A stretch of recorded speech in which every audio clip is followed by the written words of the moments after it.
엄마 책 읽어주세요.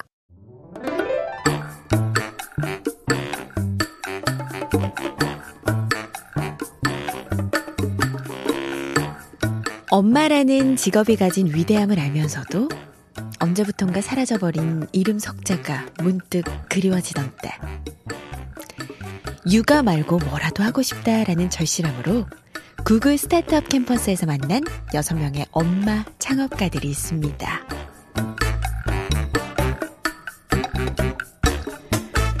아이를 키우면서 창업을 이뤄낸 그들을 보며 누군가는 대단하다라고 이야기하겠지만, 그들 역시나 아이 하원 시간에 맞춰 종종걸음으로 달려나가는 지극히 평범한 엄마라고 고백하고 있는데요. 어쩌면 우리는 엄마라는 가장 어려운 산을 넘고 있기 때문에 무엇이든 할 수 있는 사람들이 아닐까라는 생각도 하게 되네요. 거창한 게 아니라도 괜찮아요. 육아 말고 뭐라도 그렇게 한 발씩 떼어보자고요.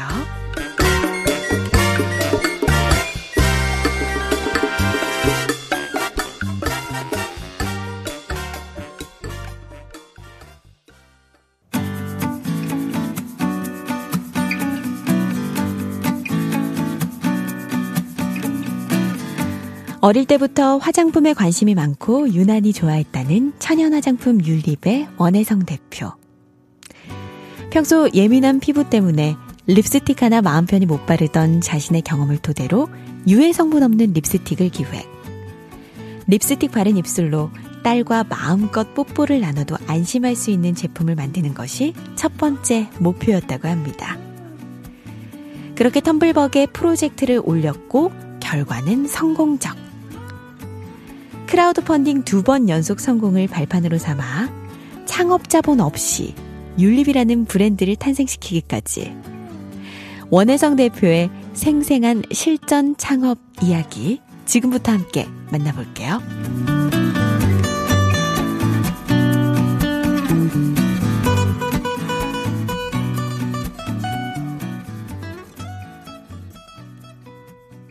네, 조혜선 아나운서의 엄마의 책 읽기, 육아 말고 뭐라도. 오늘 100% 천연 유래 립스틱과 비건 립밤을 만들고 있는 율립 원혜성 대표님과 함께합니다. 어서 오세요. 네, 안녕하세요. 율립 원혜성입니다. 네, 반갑습니다. 이제 조혜선 아나운서님께서 소개를 해주셨지만 천연 립스틱과 비건 립밤을 만들고 있는 율립의 원혜성입니다. 또 이제 5살 난 우리 유리의 엄마이기도 하고요. 네. 유리가 여자아이인가요? 남자아이인가요? 유리는 딸 아이고요. 네. 지금 이제 5살. 네. 양띠 친구. 네, 저랑 띠동갑. 띠동갑 한 2-3번 돌아야 되는 몇 번 돌아야 되는지 잘 모르겠어요. 뭐라고? 이 육아 말고 뭐라도 책이 원혜성 대표님 포함해서 6명의 어머님들이 네, 함께 쓰신 책이에요. 네네. 이 책이 구글 캠퍼스에서 만난 어머님들이 네네네. 함께 쓰신 책이죠. 네네, 맞아요. 어떤 분들이 있는지 살짝 소개를 해드리면 라이프 스타일리스트 김혜송 스타일 애톰 대표, 네. 그리고 부모 교육 콘텐츠로 부모들의 마음을 치유하는 이다랑 그로잉맘 대표, 또 천연 립스틱으로 소셜 펀딩에 연이어 성공한 우리 율립의 원혜성 대표님. 자, 그리고 엄마들의 네트워킹이 따뜻한 연대로 이어진 디자이너 김미애 아트상의 대표님. 그 다음에 저는 이분 소개가 되게 좀 인상 깊었던 게 번역회사 강연 매니저, 프로 엔잡러라고 할 수 수입회사 있죠. 3가지. 네. 이게 가능한가요? 김성 코코아그룹 빼통 대표님, 네네. 그리고 데이터 앱 서비스로 육아용품 선택의 고민 해결사로 나선 양효진 베베템 대표님까지 네네네. 이렇게 6분이세요. 네, 맞습니다. 이 구글 캠퍼스를 통해서 만나신 분들이라고 하셨잖아요. 네네. 구글 캠퍼스라는 곳에서 여러 가지 스타트업에 대한 지원 교육 같은 게 있는데, 네. 국내에 사실 구글 캠퍼스 말고도 여러 군데에서 이런 스타트업을 지원하는 교육 서비스가 되게 많아요. 네네.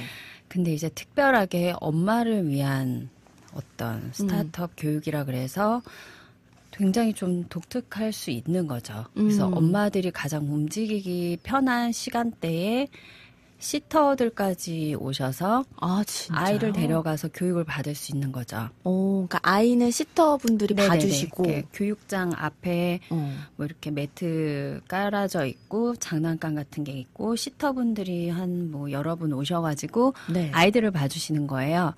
그러면 이제 저희는 뒤에서 교육을 들으면서 또 아이들도 볼 수 있고 눈 안에 있으니까 네. 그렇게 하면서 하다 보니까 좀 부담이 없죠. 엄마들 입장에서는. 그래서 저도 사실 몰랐는데 제 친구가 좀 소개를 해줬어요. 구글 네. 캠퍼스가 네네네. 있다. 이런 게 있는데 한번 너 여러 가지 생각이 너가 많잖아. 그러면서 지원을 해볼래? 그래서 지원을 하게 된 거예요. 네. 뭐 경쟁률은 어느 정도 돼요? 정확히는 사실 잘 몰라요. 뭐 그런데 요즘은 더 세진 것 같긴 하고요. 네. 그래서 저희들 그 6명끼리 말하기를 요즘에 지원했으면 우리 떨어졌을 수도 있겠다 이런 얘기 되게 많이 하고 네. 그때 당시에 그래도 한때 벌써 몇 년 전이죠. 2016년. 4년 전이죠. 그때도 한 3, 4대 1이었나? 그래요? 그랬던 것 같아요. 네. 그러면 몇 명을 뽑는 건가요? 한 번 모집할 때? 그때 당시 저희가 한 20명에서 30명 사이였던 것 같아요. 근데 이제 그 뽑혔던 엄마들 중에서는 뭐 다시 일반 직장으로 돌아가신 분들도 계시고 저처럼 창업을 하신 분들도 계시고 네. 또 뭐 주부로 돌아가신 분들도 계시고 되게 여러 가지인 것 같아요. 네. 그래서 그 중에서 이제 창업을 해서 네네. 성공한 6명의 성공까지는 아니지만 잘 버티고 있는 사람들인 거죠. 사실 버티기가 제일 힘들어요. 우리 율립의 원혜성 대표님과 함께 하고 있습니다. 네네. 엄마 책 읽어주세요.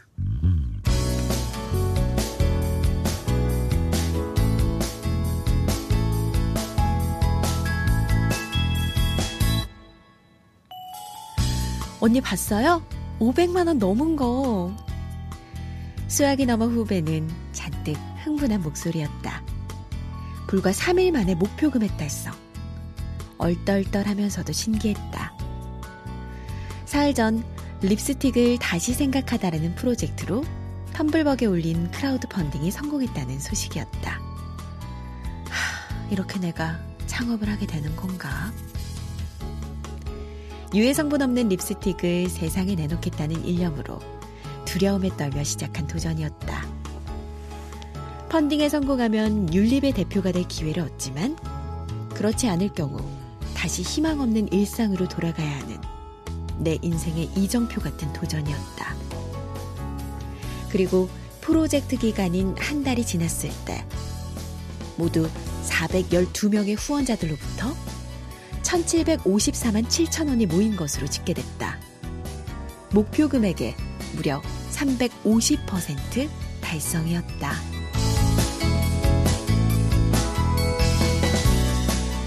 결혼을 하고 임신을 하던 36살 무렵까지 내 삶은 비슷한 패턴으로 반복됐다. 빙판에 맨발로 혼자 서 있는 기분이랄까? 인생이 사다리 타기 게임과 비슷하다면 하필 가장 운수 나쁜 번호를 뽑아든 것만 같았다. 전공과는 상관없이 어릴 때부터 유난히 좋아하고 관심이 많던 화장품에 어떻게 하면 가까이 갈 수 있을까 궁리하다가 여름방학 때 화장품 브랜드 비오템의 PR 어시스턴트로 화장품 관련 업무에 첫 발을 들이게 됐다. 각 매체에서 뷰티 에디터에게 보낼 촬영용 제품을 포장하고 잡지 화보와 관련 기사를 스크랩하고 인터넷 게시판 고객글에 댓글도 달고 고객 체험 행사도 돕는 등 홍보 담당자의 온갖 허드렛 일을 보조하는 아르바이트였다. 태어나서 그렇게 많은 잡지를 본 게 처음이었는데 아무리 봐도 질리기는커녕 정신없이 빠져들곤 했다. 잡지가 지닌 매력에 빠져 이게 내 일이구나 싶었다. 내가 사랑하는 화장품을 가장 멋지게 보여줄 수 있는 일을 직업으로 가지면 내 인생도 그렇게 행복해질 줄 알았다. 대학 4학년 여름방학 때 한 잡지사에 입사해 그토록 선망하던 뷰티 에디터가 됐다. 피부가 얇고 예민해 온갖 브랜드에서 보내오는 화장품들이 그림의 떡이나 다름없었지만 내 아이디어와 노력으로 멋진 화보가 탄생할 때마다 그렇게 근사한 일을 해내는 스스로가 자랑스러웠다. 그런데 잡지사 사정이 나빠지면서 폐간을 몇 달 앞두고 퇴사를 했다. 이후 취직하기 위해 이력서를 낸 곳만 해도 200군데가 넘었다. 간신히 잡지사나 일반 회사 홍보팀에 취직해도 짧으면 몇 달, 길어도 1년을 못 넘기고 폐간하거나 사정이 어려워져 내 발로 나와야 했다. 하는 수 없이 잡지사 프리랜서로 일을 시작했다. 일도 불확실하지만 제때 돈이 들어오는 법이 없었다. 하나같이 사정이 어렵다며 한두 달씩 결제를 미루는 일이 예사였다. 아침 9시만 되면 어김없이 걸려오는 카드회사 독촉 전화가 가장 끔찍했다. 하루하루 최선을 다해 사는데도 단 하루도 편할 날이 없었다. 그렇게 진흙탕 같던 20대를 보내며 지칠 대로 지친 상태였다. 잡지는 쳐다보기도 싫고 화장품도 넌덜머리가 났다. 걸핏하면 망하고 잘리는 회사, 2번 다시 다니고 싶지 않았다. 2015년 8월, 딸 유리를 낳고 다음 해부터 다시 습관처럼 면접을 보러 다니던 어느 날, 친구가 너 하고 싶은 사업 아이템 있었잖아 하며 구글 스타트업 캠퍼스 지원서를 내밀었다. 구글 스타트업 캠퍼스에서 운영하는 엄마를 위한 캠퍼스였다. 뭔지는 몰랐지만 뭐든 해보자는 심정으로 지원서를 넣었다. 내 복에 꽤나 되겠다 하며 시큰둥한 기분으로 지원했는데 이게 웬일? 합격 통보를 받은 것이었다.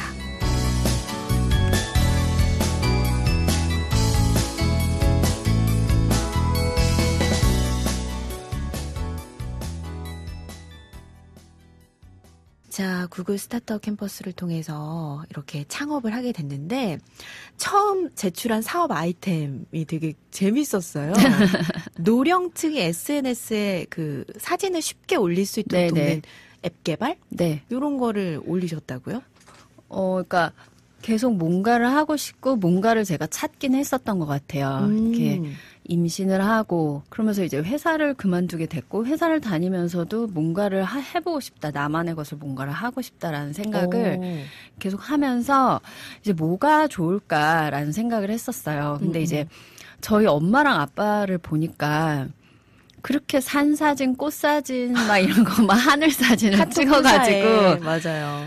막 아줌마들끼리 아저씨들끼리 주고받고 좋은 글 같은 거 이제 하는 걸 보면서 엄마 왜 이런 거를 그냥 그렇게 그냥 뭐 카톡 같은 걸로 주고받아 그러니까 너무 좋잖아. 근데 이제 우리가 쉽게 사용하는 뭐 페이스북이랄지 인스타그램 같은 건 어머님 세대들은 또 모르더라고요. 네, 그리고 만지기 되게 어렵다고 생각을 하시더라고요. 그렇다면 어머니, 아버님 실버 세대를 위한 약간의 우리도 SNS 같은 사진을 올리는 것뿐만 아니라 그 안에서의 커뮤니케이션도 활발하게 일어나잖아요. 그런 걸 너무 하고 싶었어요. 괜찮은데요? 괜찮죠. 그리고 누군가 하셨으면 좋겠어요. 그러니까 이거 완전 네, 그러니까 조작하기 되게 편하고 어렵지 않게 사진을 올리고 거기에 뭐 또 댓글도 우리가 다는 것처럼 달고. 네네네.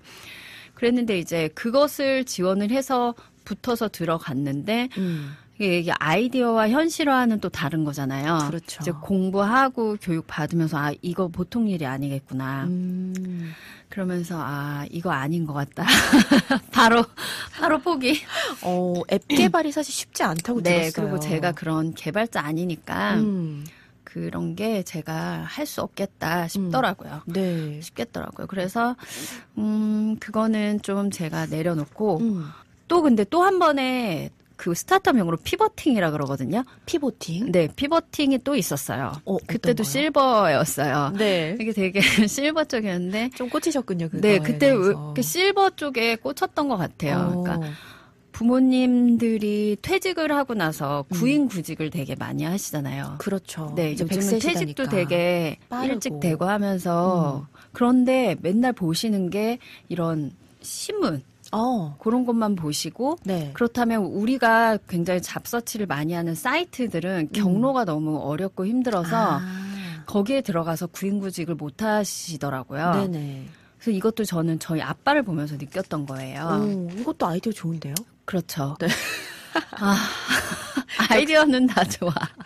그러니까 이렇게 좋은 아이디어를 통해서 이렇게 나온 거잖아요. 네, 하나가. 근데 그거는 준비를 제가 좀 했었어요. 그러면서 막 이런 리스트업을 하고 하다가 너무 재미가 없는 거예요. 흥미가 있는 네, 분야가 아니니까. 그래서 그것도 중간에 하다가 이것도 아닌 것 같다. 내가 좀 재미를 느끼고 내가 좋아하는 거를 해야 되겠다라는 생각에 원래 제가 하던 그쪽으로 다시 이제 화장품 쪽으로 돌아온 거죠. 여러 가지 경험을 통해 역시 내가 좋아하고 잘할 수 있는 일을 해야 한다는 결론을 내렸다. 그건 다름 아닌 화장품이었다. 한때는 화장품 시장은 내가 감히 넘볼 수 있는 곳이 아니라고 눈길조차 주지 않았는데 아무리 생각해도 화장품만큼 내 가슴을 뛰게 만드는 아이템이 없었다. 일반 화장품은 이미 레드오션이므로 유기농 시장을 떠올렸다. 유기농 화장품은 내가 절실히 필요로 하는 아이템이기도 했다. 화장품을 좋아하면서도 화장품을 마음껏 쓰지 못하는 민감성 피부를 가졌다는 건 고문이나 다름없었다. 뷰티 에디터가 자기 얼굴에 화장품을 발라보지 못한다는 것은 요리사가 음식 맛을 못 보는 것처럼 괴로운 일이었다. 스킨케어는 그나마 민감한 피부를 고려한 제품들이 출시돼 있어 피부과에서 추천해주는 제품 중에서 선택하는 것으로 그럭저럭 해결할 수 있었다. 문제는 메이크업 제품이었다. 생리때면 유독 심해지는 피부 트러블 때문에 피부과를 전전하다가 메이크업 탓일 수 있다는 진단을 받게 됐다. 입 주변 피부가 특히 민감하다며 립스틱은 아예 쓰지도 말라고 했다.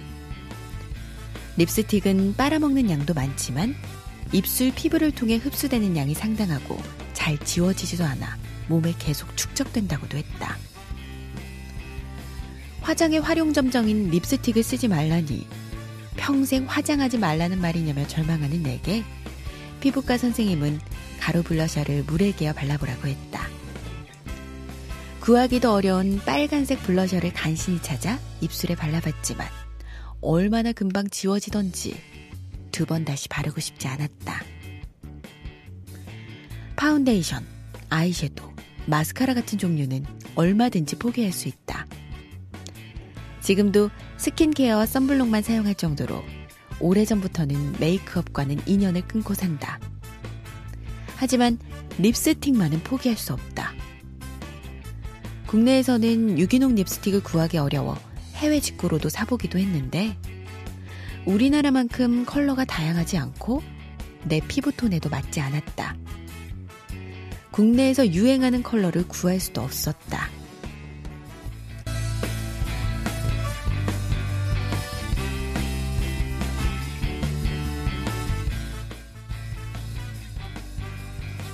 처음 창업 아이템을 찾아 헤맬 때 잘 알지도 못하는 분야를 기웃거렸지만 그 과정을 통해 확실히 깨달은 게 있다. 바로 자기 탐구가 가장 우선시되어야 한다는 점이다.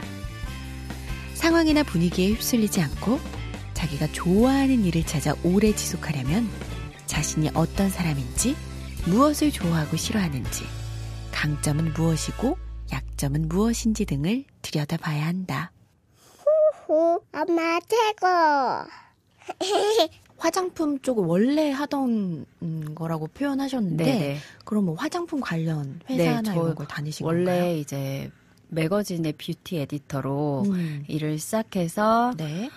4년, 5년 정도 일을 하고 이제 코스메틱을 홍보하는 쪽으로 회사를. 네네. 일반 회사로 간 거죠. 어. 네, 그렇게 일을 임신하기 전까지 일을 한 거죠. 네. 네. 책에 보니까 이직을 엄청 많이 하셨다고. 네, 맞아요. 그러니까 어떻게 보면 그때는 굉장한 핸디캡이었던 것 같아요. 그러니까 네. 잡지가 폐간도 좀 많이 경험을 했고 폐간을 경험하다 보니까 잡지가 내가 있기엔 되게 불안하구나. 나는 돈을 벌어야 되는데 언제 어느 때 또 없어질 수도 모르겠다라는 생각이 들면서 그러면서 이제 일반 홍보 회사로 가게 된 거예요. 네네.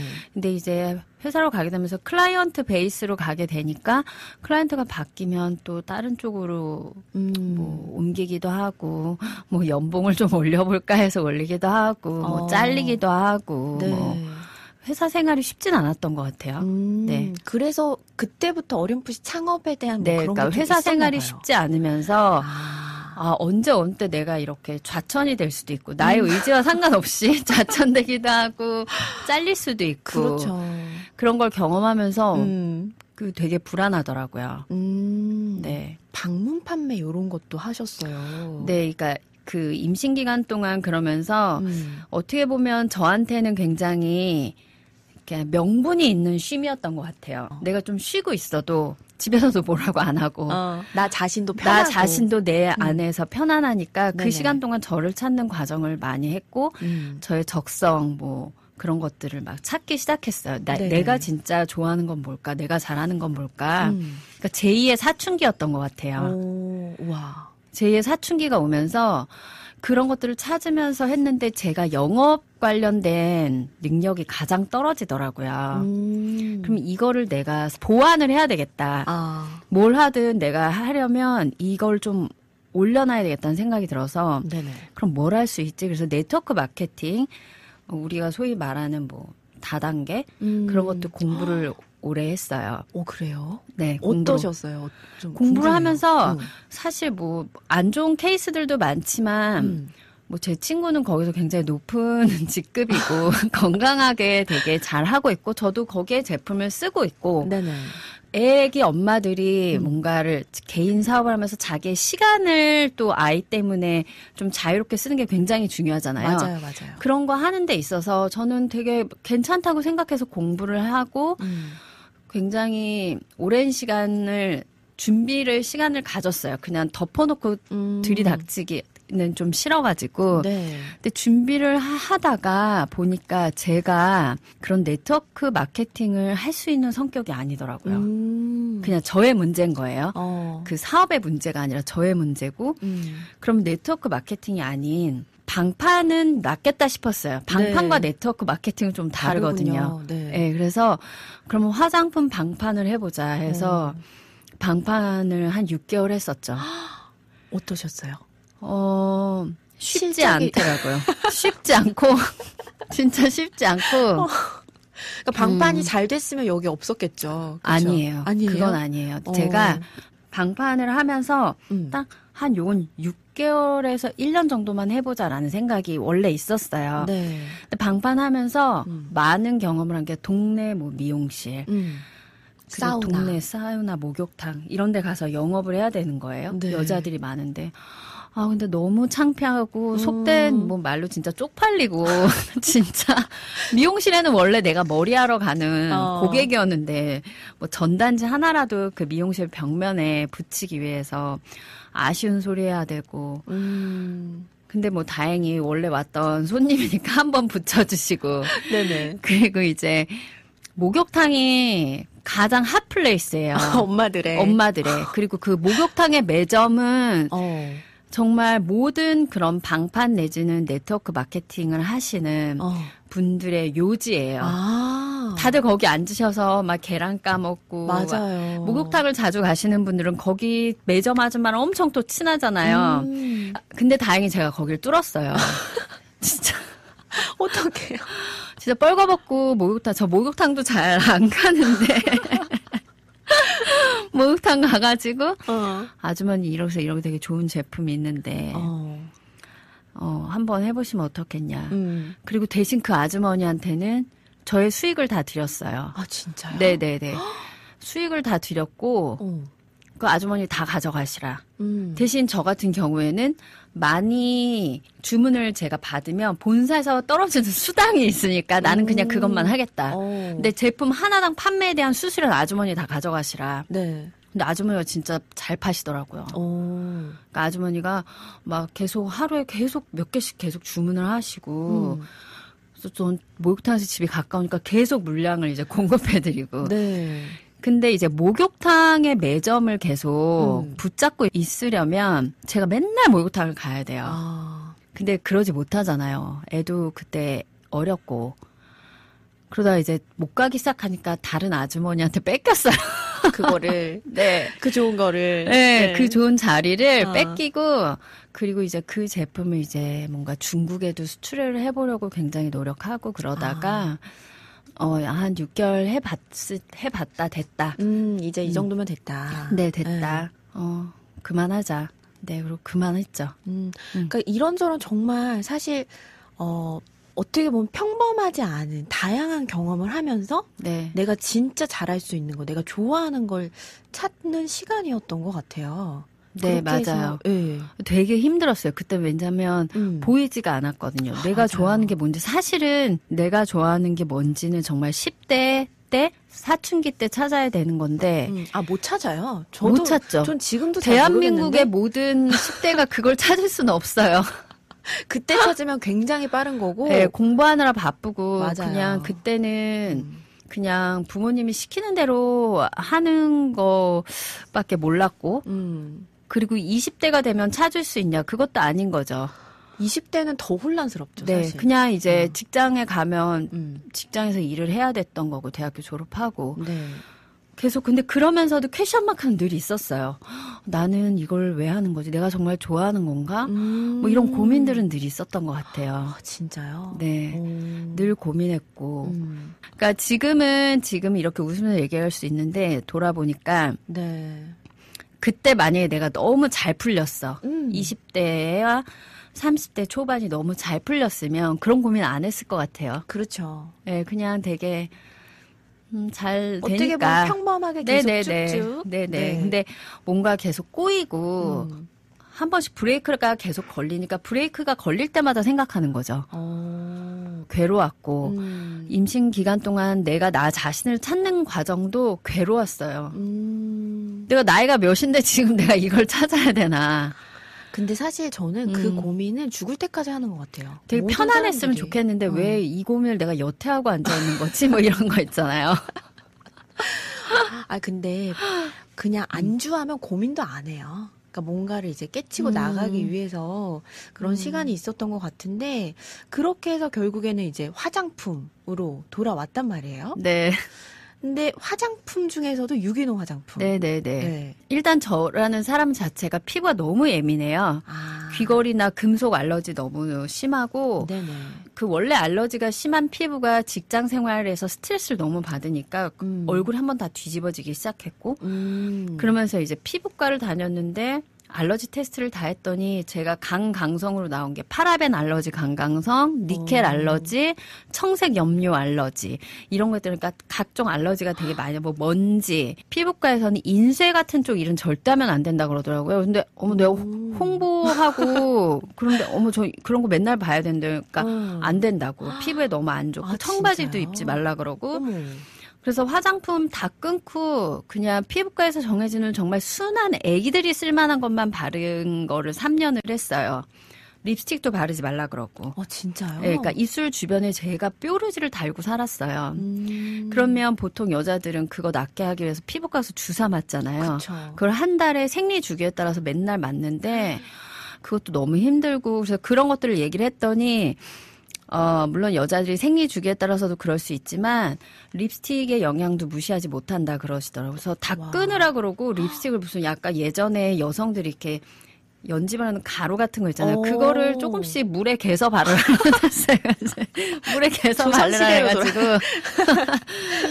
근데 진짜 그렇게 했어요. 뭐라도 해보고 싶으니까. 화장하고 싶으니까. 네. 근데 전 또 화장품 쪽에서 일을 했잖아요. 그쵸. 신제품 접할 일도 많고 다 써봐야 되는데 그런 걸 못하면서 거의 대부분의 제품들을 뭐 해외에서 뭐 좋다는 유기농, 뭐 코스메슈티컬 이런 걸 찾아서 쓴다던가.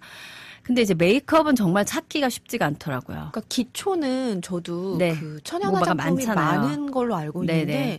메이크업 제품은 못 본 것 같아요. 있긴 있어요. 뭐 있긴 있지만 그 컬러가 저한테 맞는 것도 아니고 그리고 뭐 유행하는 컬러 되게 쓰고 싶잖아요. 맞아요. 핫한 네, 거. 근데 이제 쓸 수 없고 해외에 있는 피부톤과 우리의 피부톤도 굉장히 다르기 때문에 네.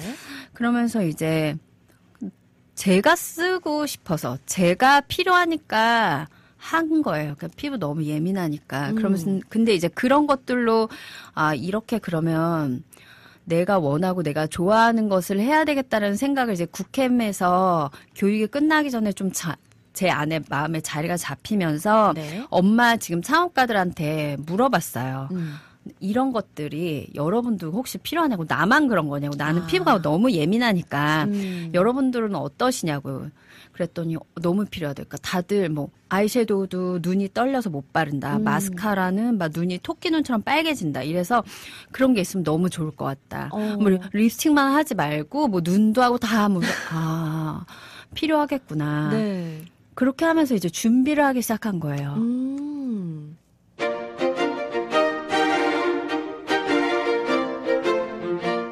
요즘 경쟁이 치열하지 않은 곳이 없겠지만 화장품 업계는 그야말로 레드오션이다. 그럼에도 틈새가 있지 않을까? 찾고 또 찾았다. 그러다 내가 화장품 때문에 겪은 고충을 떠올려 보니 답은 하나, 립스틱이었다. 메이크업 제품 중에서도 소비 욕구가 왕성한 품목이기도 했다. 다른 화장품은 비싸서 엄두를 못 내지만 립스틱만큼은 명품 브랜드를 쓰며 만족감을 느끼는 여성도 많으니까. 처음에는 10대 대상 립스틱을 생각했다. 10대 아이들의 여린 입술 피부를 보호하는 유해 성분 없는 립스틱. 그런데 구글 스타트업 캠퍼스에서 만난 대표 가운데 한 명이 이렇게 충고했다. 10대 애들이 성분 같은 거 따지면서 립스틱 쓸 것 같아요. 애들은 그냥 올리브영 같은 데서 세일할 때 몇천 원짜리 사서 쓰는데. 시장 조사를 해보니 맞는 말이었다. 10대가 아니라 10대 딸의 화장을 걱정하는 3, 40대를 소비층으로 설정하는 게 적절해 보였다. 아이한테 해로울까봐 먹고 바르는 것에 예민해지는 임신 준비기부터 육아를 하는 엄마들도 주 소비층이 될 터였다. 그리고 나처럼 민감성 피부를 가진 여성들까지. 동물 실험을 하지 않으므로 채식주의자나 동물 실험 반대론자들도 소비층이 될 것으로 내다봤다. 주변을 보면 화장품 관련해 창업을 준비하는 사람들이 많다. 그들에게 하는 대표적인 조언은 준비를 철저히 하라는 말이었다.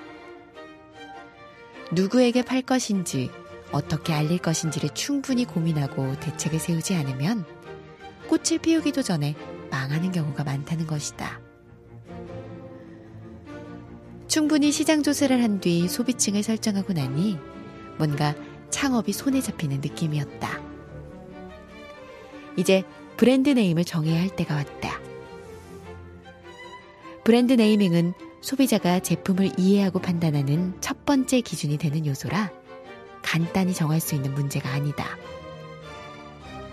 전문 업체에 맡기기도 하는데 자금 사정상 내가 파는 제품의 특성이나 개성을 표현할 수 있고 마케팅에 효과적으로 이용할 수 있는 이름을 직접 고민하기 시작했다. 내 딸 이름에서 딴 율과 입술을 뜻하는 립을 합쳐 율립으로 정했다. 엄마와 딸이 함께 쓰는 립스틱. 어린 딸의 입술에도 안전한 립스틱의 이미지를 구현하고자 했다. 구글 스타트업 캠퍼스에서 만난 아트상의 김미애 대표와 의기투합해 율립 로고와 패키지, 단상자 디자인을 완성하는 등 2016년 5월 구글 스타트업 캠퍼스가 끝날 무렵엔 꽤 구체적인 창업 계획이 세워지고 있었다. 이렇게 결국에는 여러 가지 이제 뭐 과정들을 거치고 해서 유기농 립스틱 이게 시장 조사 끝에 나왔어요. 네. 네. 어렵게 나왔죠. 립스틱을 만드셨죠. 네, 나왔죠. 제가 화장품 쪽 일을 했지만 제조 쪽은 또 다른 문제더라고요. 와, 이거는 한 단계 움직일 때보다 이건 하지 말아야 돼. 한 단계 하지 말아야 돼. 한 단계 하지 말아야 되겠다. 근데 벌려놓은 게 지금 막 너무 많아서 접을 순 없고. 이제 돈이 그렇게 크게 들어가고. 그래서 큰일 났다. 어떻게 하지? 그런데 또 그러고 있는 찰나에 대기업에서 또 나온 거예요. 비슷한 컨셉이. 컨셉의 립스틱을. 네네네, 립스틱이. 그리고 저랑 비슷한 거예요. 컬러는 살리겠지만 성분은 내가 타협하지 않겠어. 똑같이 넣어서 어떤 언니가 저한테 연락이 왔어요. 혜성아, 너 벌써 출시했니? 이러는 거예요. 그래서 아니요. 그랬는데 너랑 너무 네가 샘플로 보여줬던 뭐 케이스나 이런 것들이 있었잖아요. 너무 비슷한 컬러에 나와서 막 광고가 돌아가고 있어. 이러는 어떡해. 거예요. 그것도 대기업에서. 포털 이런 데에서. 오 마이 갓! 아, 나는 끝났다. 끝났어. 세상의 빛을 보여주기 전에 끝났어. 어떻게 보면 다행일 수도 있어. 돈 다 쓰기 전, 아직 도전하기 전에. 돈을 더 이렇게 쓰기 전에. 그래서 이제 그때 우리 구글 캠퍼스 4맘 할 때 마지막 데모데이 하고 그럴 때 네. 여러 이제 멘토분들이 이렇게 앞에 계셨는데 이제 그때 그 스트롱벤처스의 백용 대표님이 제가 데모데이를 할 때 뭐라고 질문을 하셨냐면 그런 립스틱이 시장성이 있을까요? 라고 여쭤보셨어요. 왜냐하면 여성들은 대부분의 브랜드를 쓰지 않냐. 글로벌 요즘 뭐 유명 샤 뭐 이런 네. 다 입 랑 이런 뭐, 랑 이런 거 쓰지 않냐. 시장성이 있겠니? 그래서 제가 그때 뭐라 그랬냐면 그래서 그것을 검증해 보기 위해서 크라우드 펀딩이라는 거를 제가 생각하고 있습니다. 그때 당시 얘기했었어요. 네. 그러고 나서 1년이 지났던 거죠. 1년 동안 준비를 한 거죠. 네. 그러고선 그 대기업이 나온 걸 보고 백용 대표님한테 1년 만에 연락을 드렸어요. 메일을 구구절절하게 써가지고 준비를 했는데. 내가 이렇게까지 준비를 했는데 지금 대기업에서 나왔다. 나는 어떻게 해야 될까요? 근데 저를 잊으셨을 줄 알았어요. 시간도 오래 지났고. 시간이 지났고 뭐 그동안 연락을 중간에 한 적이 한 번도 없었으니까. 네네. 근데 답이 왔고 한번 찾아오라고 하시더라고요. 오. 너무 감사한 거예요. 그쵸. 그래서 찾아가서 이렇게 지금까지 이런 준비를 했고 지금 6월에 펀딩을 준비하려고 하는데 나왔다 대기업에서. 그랬더니 대표님 하시는 말씀이 그러면 안 하실 거예요? 이러시는 거예요. 그러면 안 내보내고 뭐 그냥 지금 접으실 거예요? 이러니까 딱 약간 좀 자존심 상하잖아요. 그래서 할 건데요.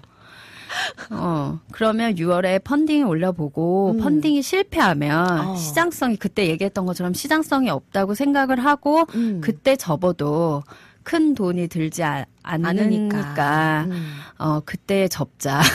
그래서 사실 저는 펀딩을 올릴 때 접을 각오를 하고 그러니까 성공할 거라는 생각보다는 안 되겠구나라는 생각을 하고 올렸죠. 마지막 그냥 네. 한번 해보지 뭐. 그래 이것까지는 해보자. 내가 이것을 위해 1년 동안 준비를 했으니까 이것을 보여주고 실패하더라도 내가 창피한 거는 없으니까 깔끔하게. 대신 그동안 여러 가지 샘플을 작업하고 얘기했던 거래처 업체들에는 네. 핸드폰 번호를 바꾸고 1년 동안 잠적하고 있다가 내가 다시 취업을 하던가 해서 돈을 좀 모아놓고 왜냐하면 제가 준비를 하면서 느낀 게 좀 자금이 어느 정도 있어야 되는구나를 너무 깨달았어요. 네. 그러니까 돈을 좀 모아놓고 다시 연락을 드리자. 내가 절대 이것을 포기하는 건 아니다. 그러니까 그동안 도움을 너무 많이 받아서 이게 네. 실패할 경우 그분들한테 좀 미안한 너무 마음이 미안한 거죠. 그러니까 없었던 거죠. 내가 그분들한테는 양해를 구하고 1년 동안 돈을 벌어놓고 그 생각까지 하셨구나. 그러니까 거의 사실은 실패하고 그 다음 넥스트를 많이 생각해놨어요. 나는 다시 취업을 해야 되겠고 어떻게 하지? 이분들한테는 도움을 주셨고 지금까지 작업을 했던 분들한테는 어떡하지? 또 우리 디자이너를 했던 미애 대표님한테는 어떡하지?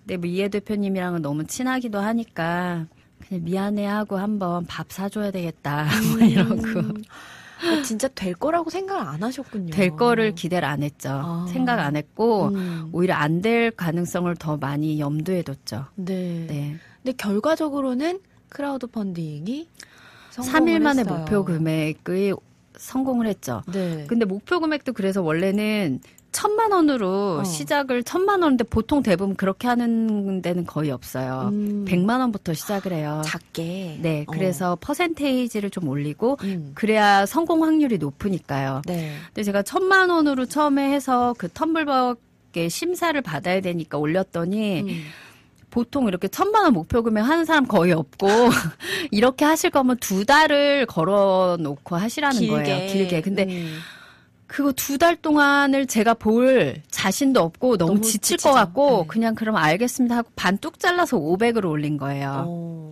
근데 크라우드 펀딩이 뭔지 모르시는 분들이 계실 것 같아요. 살짝 설명을 네. 해드리고 이제 가자. 사실 그때 당시에 크라우드 펀딩을 모르시는 분들이 너무 많았고 저도 처음 알았어요. 뷰티로 크라우드 펀딩 하는 데들 거의 없었고 크라우드 펀딩이 뭐냐면 저처럼 소규모나 이렇게 좀 자금이 없는 그때 텀블벅은 창작자라고 표현을 하더라고요. 창작자들이 크라우드 펀딩이라는 사이트에 올려서 네. 주식형과 리워드형이 있어요. 어렵다. 네. 근데 네. 이제 텀블벅 같은 경우는 주식형보다는 리워드형이었는데 주식형은 이제 뭐 주식형으로 주식을 발행해 주는 거고 리워드형은 우리한테 펀드를 해주면 우리가 제품으로 리워드를 해드리는 거죠. 그러니까 프리오더의 개념, 요즘 많이 하는 프리오더의 프리오더. 개념인데 그때 네. 당시는 사실은 프리오더 맞아요. 개념이 없고 한 달을 기다려야 되고 이런 거가 굉장히 낯설었던 거죠. 맞아요. 지금은 좀 많이들 네, 하는데. 지금은 많이 하는데 그래서 이렇게 펀딩을 합니다 했을 때 제 주변의 지인들도 뭐 어떻게 결제를 하는 거야? 뭐 결제가 된 거야? 질문이 되게 많았어요. 언제 받는